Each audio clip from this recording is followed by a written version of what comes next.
आज दिल्ली में कांग्रेस के नेता राहुल गांधी ने भी इस मुद्दे पर एक प्रेस कॉन्फ्रेंस की और कहा कि बिहार के इस मामले में जिन लोगों पर भी आरोप लग रहे हैं उनके खिलाफ कार्रवाई जरूर होनी चाहिए। बिहार का भैया हमने कहा है कि इंक्वायरी होनी चाहिए और जो भी जिन्होंने भी पेपर लीक कराया है उनके खिलाफ कार्रवाई होनी चाहिए। तो क्या राहुल गांधी के इस बयान का मतलब यह है कि वो अप्रत्यक्ष रूप से इस मामले में तेजस्वी यादव के खिलाफ भी जांच कराने का समर्थन कर रहे हैं, क्योंकि नाम तो तेजस्वी यादव का ही आ रहा है। तो जब राहुल गांधी कहते हैं कि जांच होनी चाहिए सभी आरोपियों की, तो जांच के घेरे में तो तेजस्वी यादव भी आ जाते हैं। और अगर राहुल गांधी का यही मतलब है तो ये एक बहुत बड़ी बात है। और आज की इसी प्रेस कॉन्फ्रेंस में राहुल गांधी ने यह भी कहा कि प्रधानमंत्री मोदी परीक्षाओं में होने वाली धांधली को रोक नहीं पा रहे हैं, और उन्होंने कहा कि यह धांधली इसलिए हो रही है क्योंकि मोदी सरकार मेरिट यानी योग्यता के आधार पर लोगों की नियुक्तियां और भर्ती नहीं कर रही है।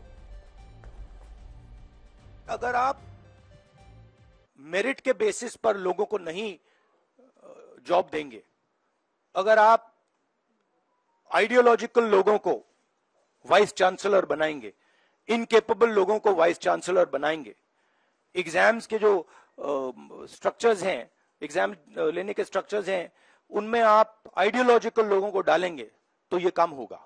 ये इसका सबसे बड़ा कारण BJP and its parent organization ने जो कैप्चर किया है ये है। तो आज राहुल गांधी को योग्यता याद आ रही है, आज उन्हें मेरिट याद आ रही है, और वो कह रहे हैं कि इस तरह के इम्तिहान में इस तरह की नौकरियां जो हैं वो मेरिट और योग्यता के आधार पर मिलनी चाहिए। लेकिन क्या आपको याद है कि राहुल गांधी ने इस बार का पूरा चुनाव जातिगत जनगणना के मुद्दे पर लड़ा, और वो अपनी हर चुनावी रैली में आबादी के हिसाब से लोगों को नौकरियों में उनका हक देने की मांग करते थे। वो कहते थे जितनी आबादी उतना हक। लेकिन आज वो कह रहे हैं कि जो भर्तियां और नियुक्तियां होती हैं वो मेरिट यानी योग्यता के आधार पर होनी चाहिए। इसलिए अब राहुल गांधी को आज ये तय करना है कि वो चुनाव से पहले जो बात करते थे कि जितनी आबादी उतना हक, वो सही है, या आज जो वो योग्यता और मेरिट की बात कर रहे हैं ये सही है। और आगे बढ़ने से पहले मैं आपको, मेरे पास वो स्टेटमेंट है जो आरोपी छात्र या उनके पिता ने पुलिस को दी है, और वो स्टेटमेंट मैं पढ़कर आपको बताता हूं। इसमें एक आरोपी छात्र है अखिलेश कुमार, उनके पिता हैं अवधेश कुमार। उन्होंने क्या कहा है, वो कहते हैं मेरा बच्चा अभिषेक कुमार नीट की परीक्षा की तैयारी कर रहा था, और मैं अपने पुत्र अभिषेक को दिनांक 3/5/24 को रांची से पटना लेकर आ गया तथा दिनांक 4/5/24 को सिकंदर यादवेंदु से मुलाकात की। मुलाकात के बाद सिकंदर ने मेरे बच्चे को लेकर अमित आनंद और नीतीश कुमार के पास गए, जहां मेरे बच्चे को नीट का प्रश्न पत्र एवं उत्तर पुस्तिका पढ़वाया गया और रटवाया गया। मेरी बात जरा ध्यान से सुनिएगा आप।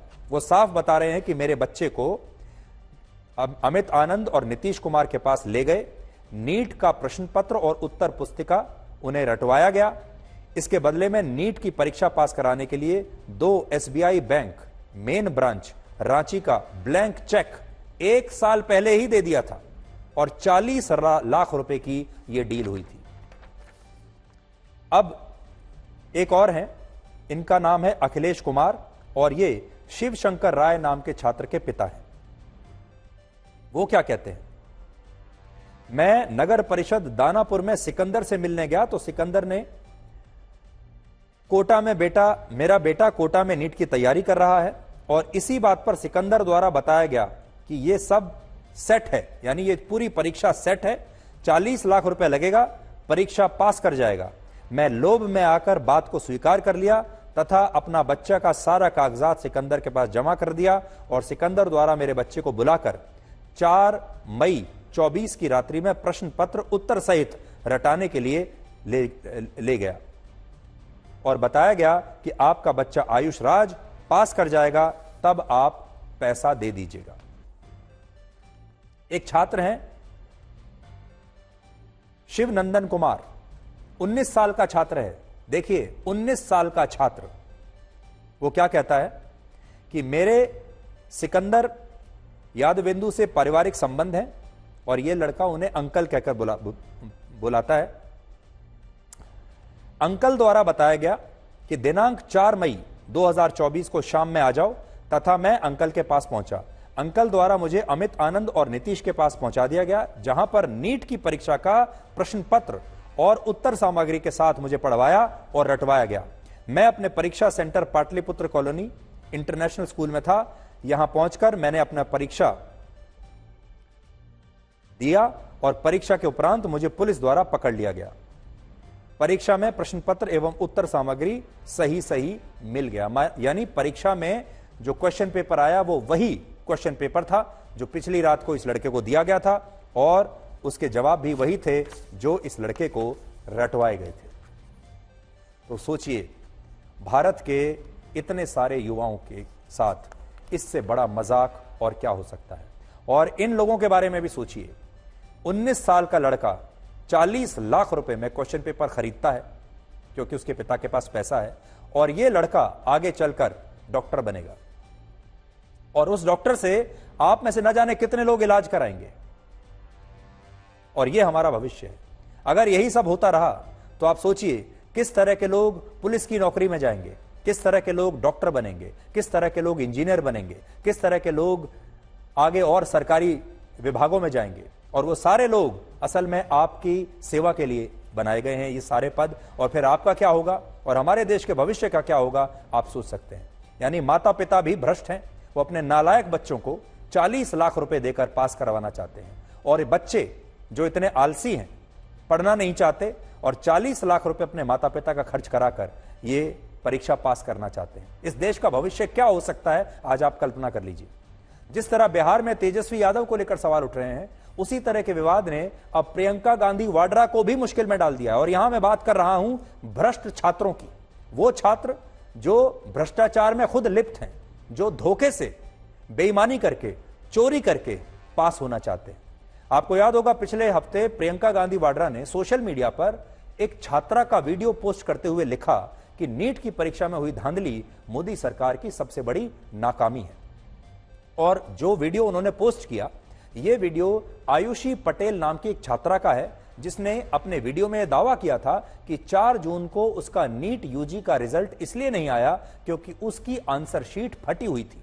लेकिन अब इस बात की पुष्टि हो चुकी है कि यह छात्रा झूठ बोल रही थी और प्रियंका गांधी वाड्रा ने एक गलत और भ्रामक वीडियो सोशल मीडिया पर डाला, और इस छात्रा ने इलाहाबाद हाईकोर्ट में एनटीए के खिलाफ एक याचिका दायर की थी, जिसके बाद हाईकोर्ट ने एनटीए से कहा कि वो इस छात्रा की मूल यानी ओरिजिनल आंसर शीट को अदालत में पेश करे।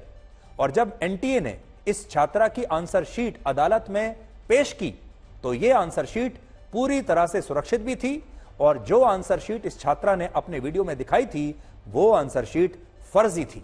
जिसके बाद हाई कोर्ट ने इस छात्रा की याचिका खारिज कर दी और एनटीए को निर्देश दिया कि वो इस छात्रा के खिलाफ जांच करके कानूनी कार्रवाई करे। यानी ये छात्रा फर्जी दस्तावेज लेकर, गलत जानकारी लेकर वीडियो बना रही थी, और हमारे देश के न जाने कितने छात्रों ने, कितने परिवारों ने और कितने नेताओं ने इस लड़की की बात को सच मान लिया, जबकि यह लड़की खुद एक बहुत बड़ी फ्रॉड है। और कुछ वर्ष पहले इसी लड़की ने यह भी दावा किया था कि इसने कोविड की दवाई खोज ली है। लेकिन सोचिए, प्रियंका गांधी वाड्रा ने अब तक इस गलत वीडियो को पोस्ट करने के लिए अपना खेद नहीं जताया है, और ना ही इस वीडियो को अभी तक उन्होंने डिलीट किया है, जबकि इस वीडियो में किए गए सारे दावे गलत हैं। यह लड़की गलत पाई गई है, यह लड़की धोखेबाजी कर रही थी, और इस लड़की के वीडियो की वजह से लाखों छात्र भ्रमित होकर परेशान हुए होंगे। मैं आपको आज फिर से इस छात्रा का वो वीडियो दिखाना चाहता हूं, यह बताते हुए कि यह फेक वीडियो है और इसमें इस लड़की ने सारी बातें झूठ बोली थी। और अगर आप इस वीडियो से प्रभावित हुए हैं तो आज आपको यह सोच लेना चाहिए कि यह वीडियो गलत है। आज बहुत सारे छात्र ऐसे भी हैं, अलग अलग लॉबीज चल रही हैं, बहुत सारे छात्र ऐसे हैं जो अपने झूठे वीडियोस सोशल मीडिया पर डाल रहे हैं, झूठे आरोप लगा रहे हैं। एक बहुत बड़ी संख्या ऐसे छात्रों की भी है जो वाकई में ये चाहते हैं कि ये नीट की परीक्षा दोबारा हो, कैंसिल हो जाए। आज देश को यह भी बताने का समय है कि इस मामले में जवाबदेही किसकी है, जवाबदेही कौन देगा। कौन जवाब देगा? सबसे पहली जवाबदेही है एनटीए की, जिसे 5 मई से यह बात पता थी कि इस परीक्षा में धांधली हुई है, पेपर लीक हो चुका है और पेपर लीक कराने के आरोप में बिहार पुलिस ने गिरफ्तार किया है लोगों को। लेकिन इसके बावजूद एनटीए ने 9 जून तक कोई कदम नहीं उठाया। पहली जवाबदेही एनटीए की है। मैं आपको 4 विकल्प दे रहा हूं, जैसा क्वेश्चन पेपर में होता है ना, वैसे ही क्वेश्चन पेपर में देखिए जवाबदेही किसकी, उसके 4 विकल्प हैं, सही जवाब चुनिए। दूसरी जवाबदेही भारत सरकार और भारत के शिक्षा मंत्री धर्मेंद्र प्रधान की है, जिन्होंने पहले यह मानने से ही इनकार कर दिया था कि इस परीक्षा में कोई धांधली हुई है। अब धीरे धीरे उन्होंने मानना शुरू किया है और क्योंकि वो इस विभाग के मंत्री हैं, इसलिए उनकी जिम्मेदारी तो बनती ही है। तीसरी जवाबदेही है तेजस्वी यादव जैसे नेताओं की, जिनके निजी सचिव ने इन आरोपी छात्रों की मदद की और 40-40 लाख रुपए में ये क्वेश्चन पेपर बेचे गए। चौथी जवाबदेही है प्रियंका गांधी वाड्रा की, जिन्होंने राजनीति करने के लिए एक छात्रा का गलत और भ्रामक वीडियो सोशल मीडिया पर पोस्ट कर दिया, जिसकी वजह से लाखों छात्र गुमराह हुए।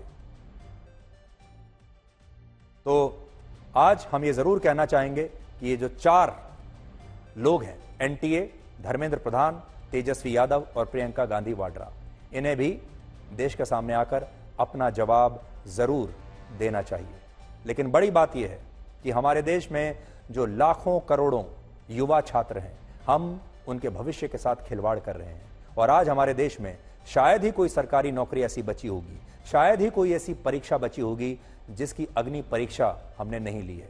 और आज परीक्षाओं की भी अग्नि परीक्षा हो रही है, क्योंकि परीक्षाओं में एक के बाद एक धांधली होती जा रही है। इसका मतलब यह है कि हमारे देश में जो लाखों करोड़ों छात्र हैं, जो परिश्रमी हैं, मेहनत कर रहे हैं, जिन्होंने इतनी मेहनत से अपने कई वर्ष लगा दिए इस तपस्या में, हम उनकी तपस्या का अपमान कर रहे हैं और ये एक बहुत बड़ा अपराध है।